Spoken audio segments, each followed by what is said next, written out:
Bismillahirrahmanirrahim. Assalamualaikum warahmatullahi wabarakatuh.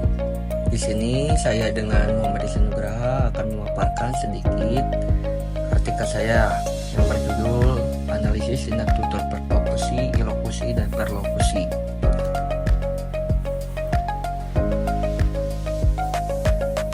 Apa itu tindak tutur?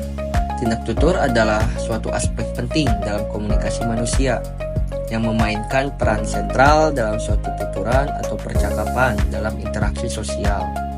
Dalam terminologi Haier pada tahun 1995 yang menyatakan bahwa tindak tutur adalah suatu efek atau tindakan yang dapat terjadi karena adanya gejala individual yang bersifat psikologis dan keberlangsungannya ditentukan oleh kemampuan bahasa si penutur dalam menghadapi situasi tertentu.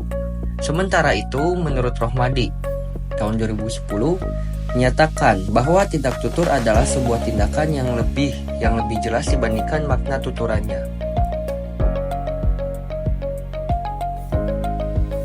Apakah mengkaji tindak tutur itu penting?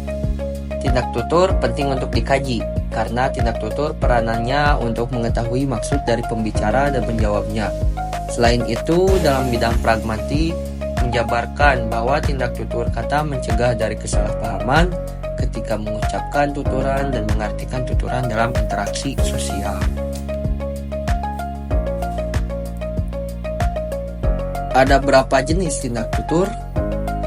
Ada 3 jenis. Yang pertama adalah tindak tutur lokusi, yang kedua tindak tutur ilokusi, dan yang terakhir adalah tindak tutur perlokusi.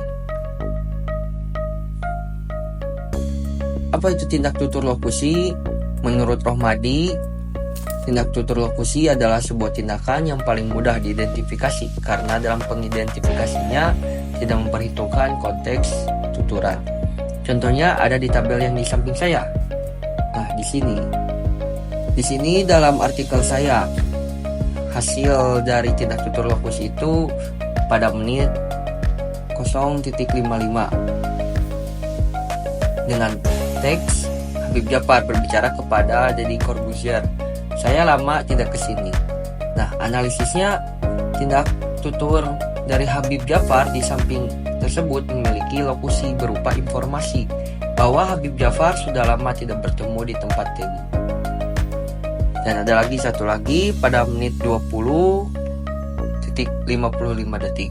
Habib Djafar mengatakan, "Kita itu bagaimanapun satu saudara loh di Indonesia. Kita bukannya berdamai membantu Palestina, malah rakyat Indonesia bertengkar." Tuturan Habib Djafar di samping memiliki lokusi berupa informasi bahwasanya kita itu satu saudara, satu negara, dan satu bahasa di Indonesia. Jadi jangan ada sampai perpecahan di antaranya.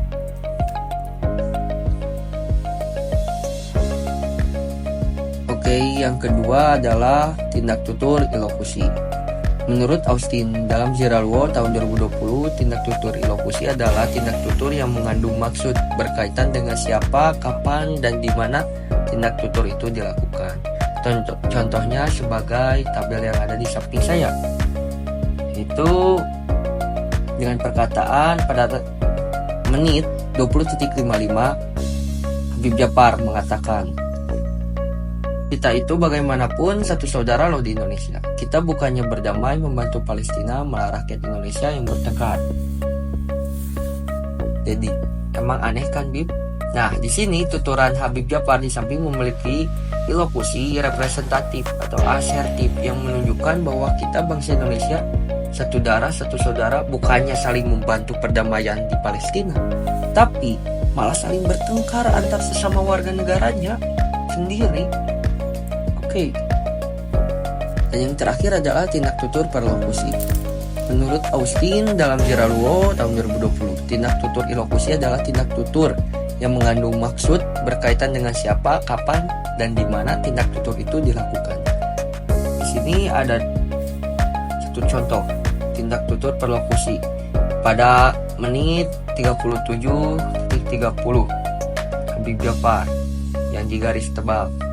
"Walaupun ganti menteri agama, masa tidak pro terhadap federasi agama?" Nah, di sini tuturan Habib Djafar merupakan perlokusi agar Kementerian Agama merespon dengan cepat program acara ini karena acara ini memberikan dampak yang besar untuk moderasi agama dan toleransi bagi warga Indonesia. Di sini dalam artian program TV yang dibawakan oleh Habib Djafar. Nah,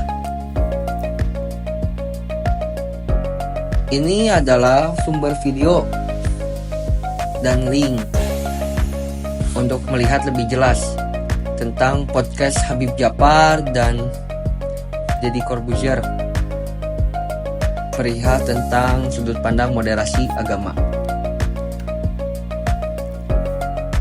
Sekian yang bisa saya sampaikan. Mohon maaf apabila ada tutur kata yang kurang berkenan ataupun materi yang kurang bisa disampaikan dengan baik, karena pada sejatinya manusia adalah makhluk yang tidak sempurna, karena kesempurnaan hanyalah milik Allah Subhanahu wa taala.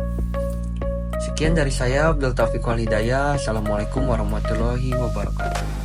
See you semuanya.